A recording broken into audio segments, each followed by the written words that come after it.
Thanks everyone. We don't have loads of time, but let's just take a few questions. So kick things off with Alex James, please.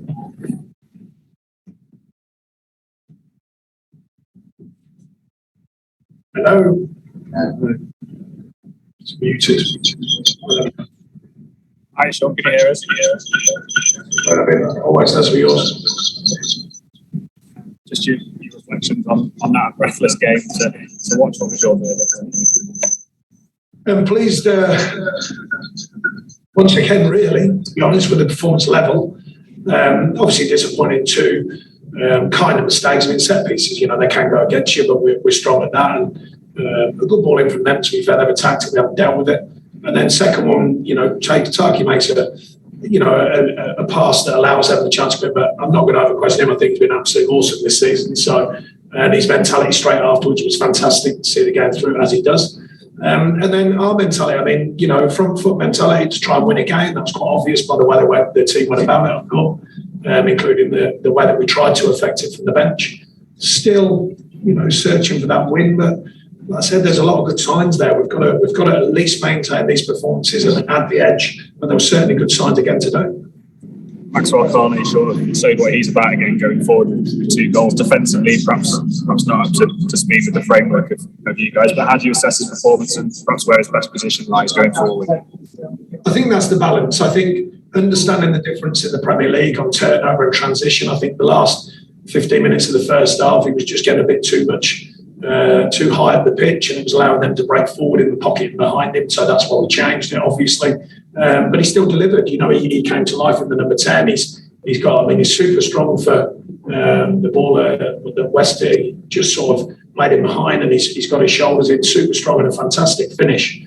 The thing I've been pleased with is it's not just the fact he looks like his player can affect us, obviously, but also his mentality. You move his positions and he's like, yeah, okay, I'll work for the team, which he did, and he does. So that's a pleasing thing as well. He's bought into the fact that this is a side that has to work. Yeah, again, I've had to be a bit cautious with him. He goes down with cramp, but obviously cramp can lead to problems with fatigue, so he will get fitter and sharper, I believe. And as you rightly said, just start seeing the balance of play and transition in the Premier League. I think more plays. You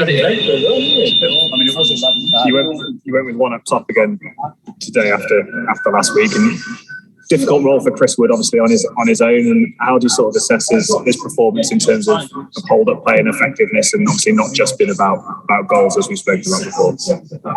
Yeah, he's working hard for the team. Wood played there a lot on his own in previous clubs, so we know that.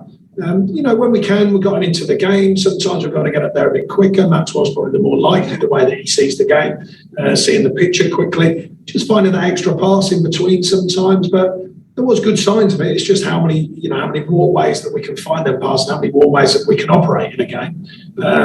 We're trying to flex the thinking, trying to flex the way the team play to allow us a better chance to win, of course. We do need to decide as well. I think, including our goal today in the second half, I think they've conceded 10 now in second halves of games. So we knew that as well, which is why we operate with that. And then when second striker, we thought that might pay us back. It didn't quite, but there were still some good signs of that.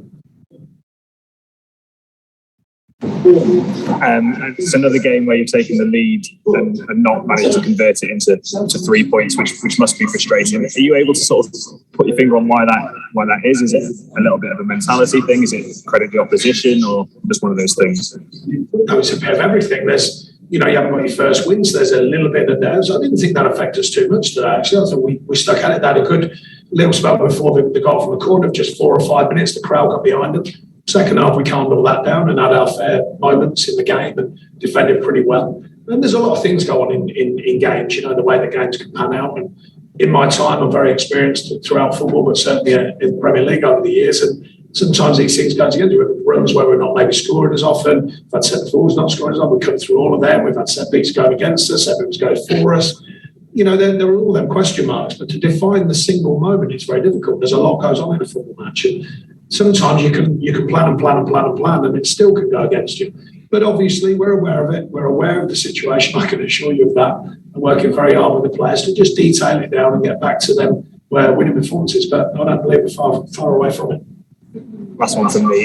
2 people not involved in the 18 today. Ben Mee, what's the situation with him? Connor Robertson. Ben's had one day's training in 3 weeks. So I spoke to him and said, Ben, that's not enough. I wouldn't do that with any player, including him, who's our captain, obviously. But he's had literally 1 day with the team, 2 days in total, one with the physios, one with the team, and I think that's a big risk situation. I'd like to think he'll have to get the next few days training and then be involved Wednesday. Connor, very simply, he's had hardly any football. We will consider it because we do want to get him playing, of course, and some of the under 23 football is not always the games that we think will get you ready. He's fit-minded, that's for sure, in the way he goes about his work.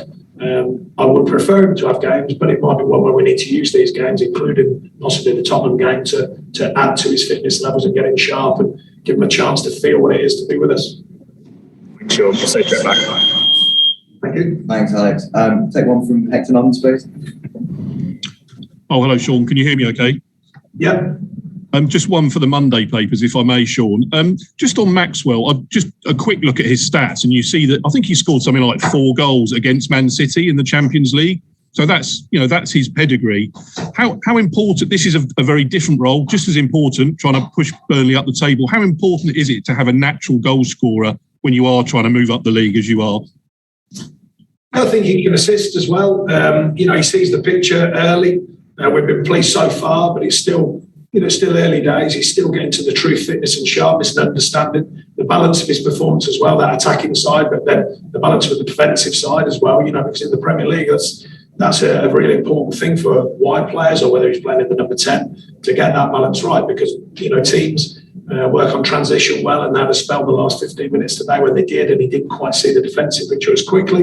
These are things that you learn from playing in the Premier League, and I'm sure he will do. But so far, he's made a very positive start to his life at Burnley Football Club.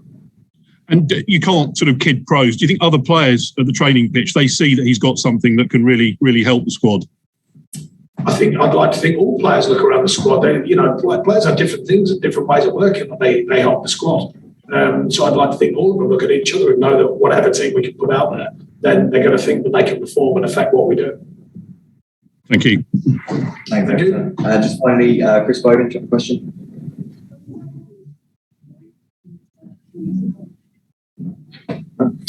Okay, cheers everyone. Cheers. Thank you. Thanks, Jess.